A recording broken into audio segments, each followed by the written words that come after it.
Hello friends, বাংলার যুবসাথী প্রকল্প ২০২৬। তো অনলাইনে আবেদনের ক্ষেত্রে বিশেষ কিছু নিয়মাবলী চেঞ্জ করা হয়েছে। তো নতুন যে আবেদন পদ্ধতি, তোমরা আবেদন কিভাবে করবে সম্পূর্ণ তথ্য আজকের এই ভিডিওটিতে। তো আজকে যুবসাথী যে প্রকল্পে নতুন অনলাইনে আবেদন চলছে, সম্পূর্ণ পদ্ধতি এবং যেটি গুরুত্বপূর্ণ বলা হয়েছে যে সেলফ অ্যাটেস্টেড ডকুমেন্ট আপলোড করতে হবে কিভাবে। তো সেলফ অ্যাটেস্টেড ডকুমেন্টস পূর্বে আবেদনের ক্ষেত্রে অনলাইনে কোনো প্রকার সেলফ অ্যাটেস্টেড ডকুমেন্ট আপলোড করতে হয়নি, কিন্তু নতুন যে আবেদনের নতুন যে নিয়মাবলী, সেক্ষেত্রে সেলফ অ্যাটেস্টেড কপি ডকুমেন্টস আপনাদেরকে এখানে আবেদনের সময় ডকুমেন্টস আপলোড করতে হবে এবং সমস্ত ডকুমেন্টসগুলিকে পিডিএফ ফরম্যাটে আপলোড করতে হবে। এবং নেক্সট যেটি বলা হয়েছে, ভুল হলে কি এডিট করা যাবে। তো আবেদনের সময় তোমরা যদি কোনো প্রকার ভুল হয়ে থাকো, তো সেক্ষেত্রে দ্বিতীয়বার একবার ফর্ম সাবমিট হয়ে গেলে তোমরা এখানে কোনো প্রকার এডিট করতে পারবে না বা ভুল সংশোধন করতে পারবে না। তো আবেদনের পূর্বে তোমাদেরকে অবশ্যই যাচাই করে সাবমিট করতে হবে, ফাইনাল সাবমিট। এবং নেক্সট যেটি বলা হয়েছে, ডিবিটি লিঙ্ক না থাকলে কি সমস্যা হবে। ডিবিটি বা ডাইরেক্ট বেনিফিট ট্রান্সফার মূলত হচ্ছে যে সরকারের কোনো প্রকল্প সরাসরি ব্যাংকের অ্যাকাউন্টের মাধ্যমে দেওয়া হয়।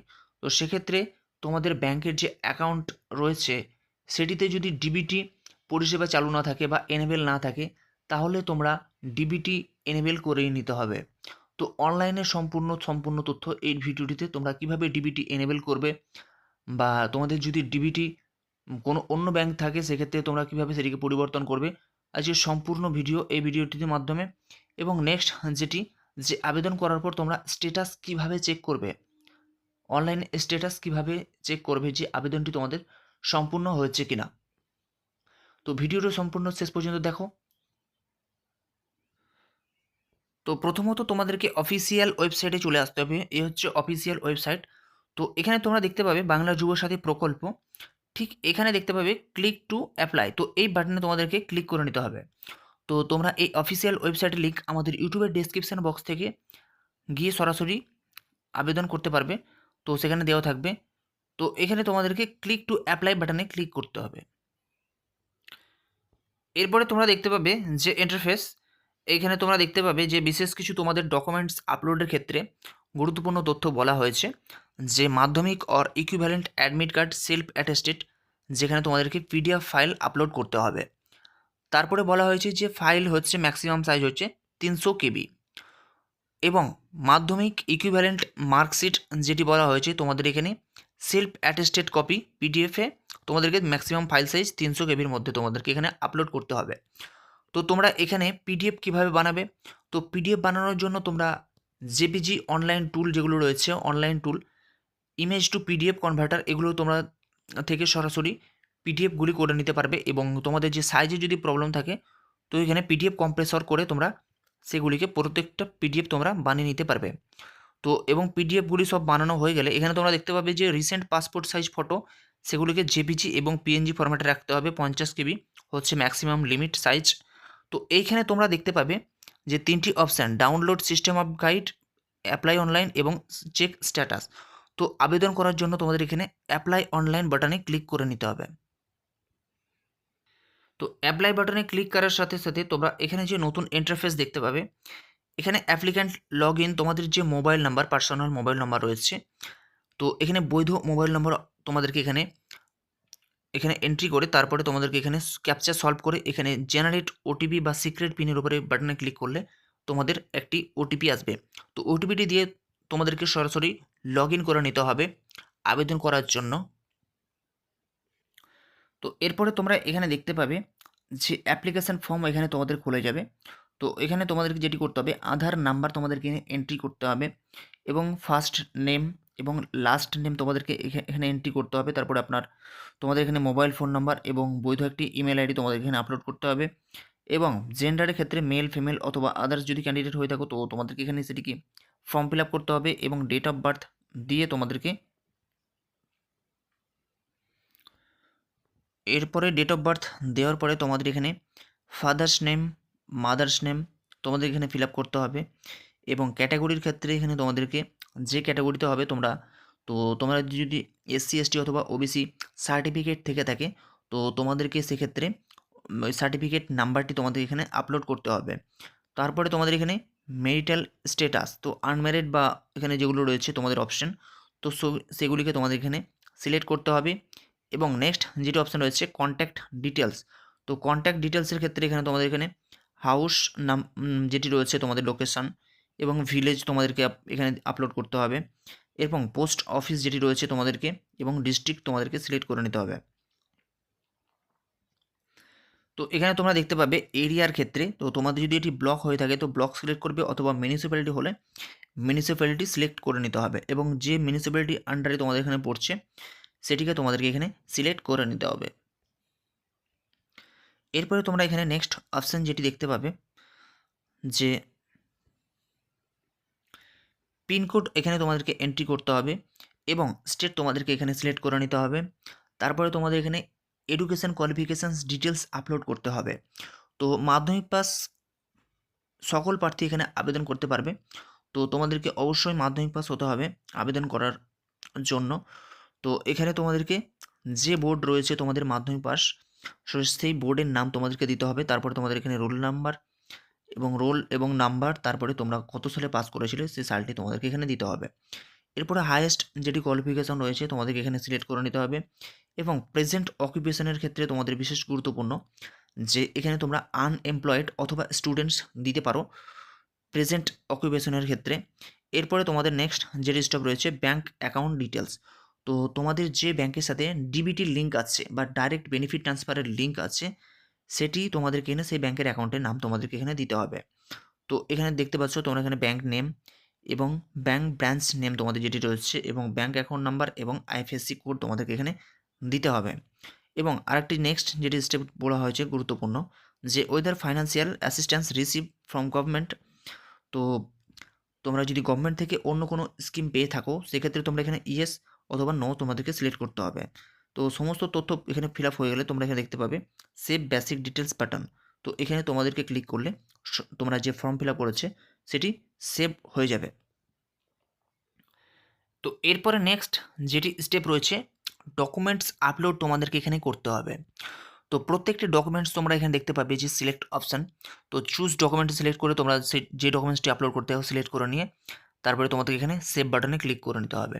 তো এখানে তোমরা দেখতে পাচ্ছ যে মাধ্যমিক ইকুইভ্যালেন্ট অ্যাডমিট কার্ড এবং মাধ্যমিকের যে মার্কশিট রয়েছে অথবা সার্টিফিকেট রয়েছে কোয়ালিফিকেশান যেটি রয়েছে, তো সেগুলিকে প্রত্যেকটা তোমাদেরকে জেরক্স কপি করে এখানে ছবিগুলিকে স্ক্যান করে নিতে হবে, সেলফ অ্যাটেস্টেড সহ স্ক্যান করিয়ে তোমাদেরকে এখানে আপলোড করতে হবে। সেলফ অ্যাটেস্টেড না করা থাকলে যদি তুমি এখানে আপলোড করে দাও সেক্ষেত্রে তোমাদের এখানে রিজেক্ট হয়ে যাওয়ার সম্ভাবনা রয়েছে। তো সেক্ষেত্রে তোমাদেরকে অবশ্যই এগুলিকে মাথায় খেয়াল রাখতে হবে, এবং তোমাদের যে পিডিএফের যে সাইজ ম্যাক্সিমাম সাইজ হচ্ছে 300 কেবির ভেতরে তোমাদেরকে রাখতে হবে। তো তোমরা এগুলিকে সাধারণত পিডিএফ কনভার্টার থেকে তোমরা করে নিতে পারো, অথবা পিডিএফ কম্প্রেসর অনলাইন যে টুলসগুলো রয়েছে সেক্ষেত্রে তোমরা এগুলিকে ব্যবহার করে নিতে পারো, অথবা পিডিএফ তৈরি করার জন্য তোমরা মাইক্রোসফট লেন্স তোমরা ব্যবহার করতে পারো, সেক্ষেত্রে তোমরা ছবি থেকে সরাসরি পিডিএফে কনভার্ট করে নিতে পারবে। তো এই বিশেষ গুরুত্বপূর্ণ অ্যাপস বা এই টুলসগুলো তোমরা ব্যবহার করে নিতে পারো। তো এখানে দেখাচ্ছে দেখতে পাচ্ছ যে copy Aadhaar card self attested copy, copy voter card তোমাদের এখানে সেলফ অ্যাটেস্টেড কপি, এবং এসসি এসটি কাস্ট তোমাদের যে সার্টিফিকেট রয়েছে সেটিকে সেলফ অ্যাটেস্টেড করে নিতে হবে, এবং রিসেন্ট যেটি তোমাদের পাসপোর্ট সাইজ ছবি রয়েছে সেটিকে তোমাদেরকে এখানে 50 কেবি ম্যাক্সিমাম সাইজ রয়েছে, তো সেখানে তোমাদেরকে আপলোড করতে হবে এবং সিগনেচার আপলোড করতে হবে। এরপরে তোমাদের এখানে বলা হয়েছে যে রেডি টু সাবমিট, তো রেডি টু সাবমিট বাটনে ক্লিক করলে তোমাদের এখানে সাবমিট হয়ে যাবে। তো তার আগে তোমরা অবশ্যই চেক করে নেবে যে কোনো প্রকার ভুল হয়েছে কিনা। তো প্রিভিয়াস তোমরা ব্যাক বাটন ক্লিক করে তোমরা যদি কোনো ভুল হয়ে থাকে সেক্ষেত্রে তোমরা আবার চেক করে নেবে, তারপরে তোমরা এখানে রেডি টু সাবমিট বাটনে ক্লিক করবে। তো রেডি টু সাবমিট বাটনে ক্লিক করার পরে তোমরা এখানে দেখতে পাবে যে ফাইনাল সাবমিট অপশান, তো এখানে তোমরা ফাইনাল সাবমিট একবার করে দিলে তোমরা দ্বিতীয়বার কিন্তু অ্যাপ্লিকেশন সেটিকে আবার কারেকশান করতে পারবে না, বা কোনো প্রকার ভুল হয়ে থাকলে সেক্ষেত্রে তোমাদেরকে আর কোনো কিছু এন্ট্রি করা যাবে না। তো এখানে তোমাদেরকে যেটি করতে হবে টিক মার্ক এখানে অপশানে তোমাদেরকে টিক করে ফাইনাল সাবমিট বাটনে তোমাদেরকে ক্লিক করে নিতে হবে। তো ফাইনাল সাবমিট হয়ে গেলে তোমরা এখানে দেখতে পাবে যে your application has submitted successfully, এখানে তোমরা দেখতে পাবে আইডি নাম্বার, তো এই আইডি নাম্বারটি খুবই গুরুত্বপূর্ণ, তোমাদেরকে এই আইডি নাম্বার দিয়েই স্ট্যাটাস চেক করতে হবে। এরপরে তোমাদেরকে যেটি করতে হবে, অ্যাপ্লিকেশন ফর্ম বাটনে ক্লিক করে তোমাদেরকে যে অ্যাপ্লিকেশন, যে আবেদনের যে অ্যাপ্লিকেশন নিতে হবে সেটিকে। তো বিশেষ গুরুত্বপূর্ণ, ফর্ম সাবমিট করার আগে তোমাদেরকে বিশেষ একটি গুরুত্বপূর্ণ ডিবিটি অথবা ডাইরেক্ট বেনিফিট ট্রান্সফার আছে কিনা তোমাদের ব্যাংকের সাথে, তো সেটি তোমাদেরকে অবশ্যই চেক করে নিতে হবে।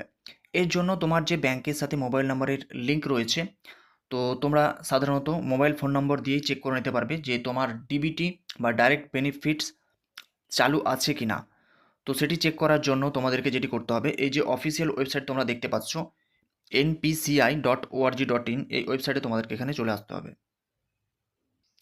তো চলে আসার পরে তোমরা এখানে দেখতে পাবে মেনু বার। তো মেনু বাটনে ক্লিক করলে তোমরা এখানে চলে যাবে কাস্টমার অপশানে ক্লিক করে নেওয়ার পরে তোমরা এখানে দেখতে পাবে এই যে অপশান ভারত আধার সিডিং এনেবেল, তো এই অপশানে তোমাদেরকে এখানে ক্লিক করতে হবে। তো ক্লিক করে নেওয়ার পরে তোমরা এখানে দেখতে পাবে যে নিউ উইন্ডো এখানে খুলে যাবে। তো তোমাদের থাকবে এখানে মোট 8 মিনিট সময় থাকবে। তো 8 মিনিটের মধ্যে তোমাদেরকে এখানে কমপ্লিট করে নিতে হবে চেক, অথবা তোমরা যদি না থাকে ডিবিটি লিঙ্ক, সেক্ষেত্রে তোমরা ডিবিটি অ্যাড করতে পারো অথবা চেক করে নিতে পারো। এর জন্য তোমাদেরকে এখানে দেখতে পাবে অ্যাকাউন্ট ডিটেলস অপশান। তো অ্যাকাউন্ট ডিটেলস অপশানে তোমাদেরকে এখানে ক্লিক করতে হবে চেক করার জন্য তোমাদের ডিবিটি চালু আছে কিনা সেটি চেক করার জন্য তোমাদেরকে এখানে অ্যাকাউন্ট ডিটেলস অপশানে ক্লিক করে নেওয়ার পরে তোমার এখানে দেখতে পাবে এন্টার ইওর আধার নাম্বার। তো এখানে তোমাদেরকে আধার নাম্বার এখানে এন্ট্রি করতে হবে। তারপরে তোমরা এখানে দেখতে পাবে যে একটি ক্যাপচা কোড, তো ক্যাপচা কোডটি তোমাদের এখানে সলভ করতে হবে। সলভ করে নেওয়ার পরে তোমাদেরকে এখানে সাবমিট বাটনে যখনই তোমরা ক্লিক করবে, তো তোমরা এখানে চেক করে নিতে পারবে স্ট্যাটাস যে তোমাদের রয়েছে কিনা। যদি তোমাদের এখানে ডিবিটি লিঙ্ক না থাকে, সেক্ষেত্রে তোমাদেরকে এখানে আধার সিডিং বা ডিসিডিং অপশানে তোমাদেরকে ক্লিক করতে হবে। তো ক্লিক করে নেওয়ার পরে এখানে তোমরা এখানে দেখতে পাবে যে তোমাদের এখানে আধার নাম্বার যেটি রয়েছে সেটিকে তোমাদের এখানে এন্ট্রি করতে হবে। এন্ট্রি করে নেওয়ার পরে তোমাদেরকে রিকোয়েস্ট ফর আধার, তো তোমরা যদি সেটিকে এনেবেল করতে চাও, সেক্ষেত্রে তোমাদেরকে এখানে সিডিং অপশানে ক্লিক করতে হবে। অথবা তুমি যদি ব্যাঙ্ক অ্যাকাউন্টকে চেঞ্জ করতে চাও, সেক্ষেত্রে তোমাদেরকে এখানে যেটি করতে হবে, সিডিং অপশানে তোমাদেরকে এখানে প্রথমত ক্লিক করে নিতে হবে। তো সিডিং অপশানে যখনই তোমরা ক্লিক করে নেবে, এখানে তোমাদেরকে অপশান খুলে যাবে যে কোন ব্যাংকের সাথে তুমি কানেক্ট করতে চাও। তো এখানে সমস্ত ব্যাংক তোমাদের এখানে অ্যাকাউন্ট পেয়ে যাবে। তো এরপরে তোমাদেরকে যেটি করতে হবে, ব্যাংক সিলেক্ট করে নেওয়ার পরে তোমরা যদি এখানে ফ্রেশ সিডিং, মানে তোমাদের যদি ডিবিটি লিঙ্ক না থাকে, তাহলে তোমরা এখানে ফ্রেশ সিডিং অপশানে তোমাদেরকে এখানে ক্লিক করতে হবে। তো যদি তোমাদের মুভমেন্ট বা same bank with another bank, তো এটি বিশেষ গুরুত্বপূর্ণ। তো তোমাদের যদি এসবিআই ব্যাংকে ডবল তোমাদের অ্যাকাউন্ট রয়েছে, সেক্ষেত্রে তোমরা এখানে মুভমেন্ট সেম উইথ অ্যানাদার ব্যাংকে তোমাদের এখানে ক্লিক করতে হবে।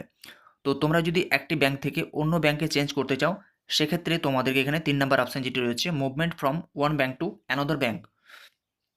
ফর এক্সাম্পল, যদি তোমাদের বর্তমানে রয়েছে ইউনিয়ন ব্যাংকে, তো সেক্ষেত্রে তোমরা চেঞ্জ করার জন্য সেটিকে স্টেট ব্যাংকে চেঞ্জ করার জন্য তোমরা এখানে মুভমেন্ট ব্যাংক এখানে চেঞ্জ 3 নম্বর অপশানটিকে ক্লিক করে নিতে হবে।